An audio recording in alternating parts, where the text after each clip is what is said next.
कि आज सरकार और सदन में पान मसालों के नुकसान पर तो चर्चा हो रही है, तो इन पान मसालों का जो प्रचार कर रहे हैं देश के अंदर, जिनको आपने राष्ट्रीय अवार्ड दिया, फिल्म अभिनेता शाहरुख खान, अजय देवगन, सलमान खान, कई लोग इनका प्रचार करते हैं। मैं सरकार को कहना चाहता हूँ कि कोई भी अभिनेता हो या कोई सेलिब्रिटी, अगर उसको यदि नेशनल अवार्ड सरकार से मिला है तो उन अभिनेताओं से नेशनल अवार्ड सरकार को वापस लेना चाहिए, क्योंकि गुटखे और पान मसाले का प्रचार एक अभिनेता के साथ नेशनल अवार्डी भी कर रहा है। इस बात का विशेष रूप से नेशनल अवार्डी है और गुटखे और पान मसाले का प्रचार कर, इनसे अवार्ड वापस ले। समाज महोदय, सबसे पहले तो आपको धन्यवाद दूंगा कि आपने गुटखा और पान मसाला उद्योग की सख्त निगरानी के लिए सत्र में हेल्थ सिक्योरिटी से नेशनल सिक्योरिटी सेस बिल 2025 जो सरकार लेके आई है, इस पे मुझे बोलने का अवसर दिया। तो महोदय, बहुत बड़ा दुर्भाग्य है, बहुत से सांसदों को हमने सुना और सब 2 दिन से इस बिल पे लगातार दूसरे दिन चर्चा हो रही है।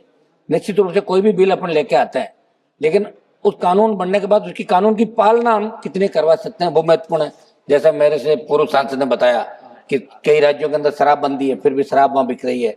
गुटखे पे प्रतिबंध कई राज्यों ने लगाया, लेकिन गुटखा बिक रहा है। सिगरेट पे लिखा आता है कि ये हानिकारक है, कैंसर हो सकता है, गुटखे पे लिखा था। लेकिन दुर्भाग्य से कानून बनने के बाद भी उन कानूनों की पालना धरातल पर नहीं होती। तो मेरा इसके अंदर आग्रह है कि आप जो इसके अंदर शेष रिपोर्ट, ये मीडिया की जो रिपोर्ट है, इसका मकसद इस बिल का स्वास्थ्य नुकसान और राष्ट्रीय सुरक्षा जुड़ी चुनौतियों के लिए अतिरिक्त संसाधन जुटाना, इसके अंदर आप बता रहे हैं। शेष उत्पादन क्षमता का आधार पर तय किया जाएगा और उल्लंघन पर 5 साल की कैद का प्रावधान होगा। इसमें हम चाहेंगे 5 साल के बजाय आप इसको बढ़ा के 7 साल करें। मुझे जब ये विधेयक पढ़ रहा था तो सरकार का ये कहना सामने आया कि पान मसाला उत्पादन में मशीनरी और प्रक्रियाओं पर उपकरण के माध्यम से राष्ट्रीय सुरक्षा और सार्वजनिक स्वास्थ्य के लिए और राष्ट्रीय सुरक्षा के लिए वित्त पोषण बढ़ाने के लिए हम ये बिल लेके आ रहे हैं। समझ महोदय, चूंकि वित्त विभाग से जुड़ा बिल है, मगर जब बात गुटखों पान मसालों की हो रही है तो लोक स्वास्थ्य के संदर्भ में भी सदन को गहनता विचार करने की आवश्यकता है, क्योंकि पान मसाला जैसी हानिकारक वस्तुओं के उपयोग से लाखों लोग कैंसर सहित कई बीमारियों की चपेट में आते हैं। कोर्ट जैसे कानून के बावजूद सार्वजनिक स्तरों पर इनका उपयोग नहीं हो सकता।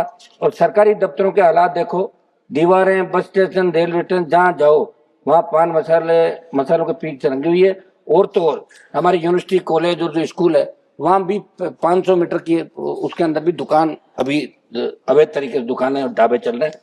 वित्त मंत्री महोदय ने एक सकारात्मक दृष्टिकोण से ये बिल सदन के समक्ष प्रस्तुत किया होगा। मैं उनका ध्यान इस ओर भी दिलाना चाहूंगा कि आज सरकार और सदन में पान मसालों के नुकसान पर तो चर्चा हो रही है, तो इन पान मसालों का जो प्रचार कर रहे हैं देश के अंदर, जिनको आपने राष्ट्रीय अवार्ड दिया, फिल्म अभिनेता शाहरुख खान, अजय देवगन, सलमान खान, कई लोग इनका प्रचार करते हैं। वो काम है, वो करते हैं, उनका काम है। मगर मैं सरकार को कहना चाहता हूँ कि कोई भी अभिनेता हो या कोई सेलिब्रिटी, अगर उसको यदि नेशनल अवार्ड सरकार से मिला है तो उन अभिनेताओं से नेशनल अवार्ड सरकार को वापस लेना चाहिए, क्योंकि गुटखे और पान मसाले का प्रचार एक अभिनेता के साथ नेशनल अवार्डी भी कर रहा है। इस बात का विशेष रूप से नेशनल अवार्डी है और गुटखे और पान मसाले का प्रचार कर, इनसे अवार्ड वापस ले। भ्रामक विज्ञापन से जुड़े ऐसे ही मामलों को लेकर राजस्थान राज्य उपभोक्ता आयोग जयपुर और जोधपुर कंज्यूमर कोर्ट में ऐसे मामले इन अभिनेताओं के खिलाफ चलने की जानकारी मीडिया के माध्यम से मेरे संज्ञान में आई। समझ महोदय, मेरे राजस्थान की बात करूं या देश के अन्य राज्यों की, धड़ल्ले से अवैध गुटखों की फैक्ट्रियों का संचालन तंत्र की मिलीभगत से हो रहा है। कहीं पर मानकों का पालन नहीं हो रहा है, इसलिए इस विधेयक में जो सजा आप लेकर हैं उसको आप बढ़ाएं। मसाला कंपनी के मालिकों को कैसे दंडित किया जाए, इसके अंदर और इस पर प्रावधान करें। देश में कैंसर जैसी घातक बीमारी का बहुत बड़ा कारण गुटखा और पान मसाले, इसलिए सरकार को सख्त निगरानी का कोई तंत्र बनाना चाहिए। दूसरा मेरा निवेदन है कि आज देश में बहुत बड़ी चिंता है कि कृषि के क्षेत्र में कार्यरत कंपनियां, जैसे उर्वरक, पेस्टिसाइड बनाने वाली कंपनियों के CSR की राशि कृषि के क्षेत्र में किसानों के भले के लिए वे नहीं की जाती। कहा यह जाता है कि CSR हम खर्च करेंगे, तो मंत्री महोदय इस बिल से जो राजस्व आएगा सरकार इसको नेशनल सुरक्षा में इसके अंदर लगाई क्या, इसका भी आप विशेष रूप से इसका आप करें। और मंत्री महोदय को मैं ये भी कहना चाहता हूँ कि इस बिल के पारित होने के बाद गुटखा और पान मसालों के उत्पाद की दरों में बढ़ोतरी होगी। ऐसे में पान मसालों के उत्पाद पान मसालों के उत्पाद में ब्लैक मेलिंग बढ़ेगी, नकली उत्पादों में बढ़ोतरी होगी। और अभी भी हजारों फैक्ट्रियां बिना नियम कानून के चल रही है, उन पर आप सख्ती करते हुए इस बात को सुनिश्चित करें कि बिल के लागू होने के बाद आप पान मसालों की बिक्री में ब्लैक मेलिंग। माननीय श्री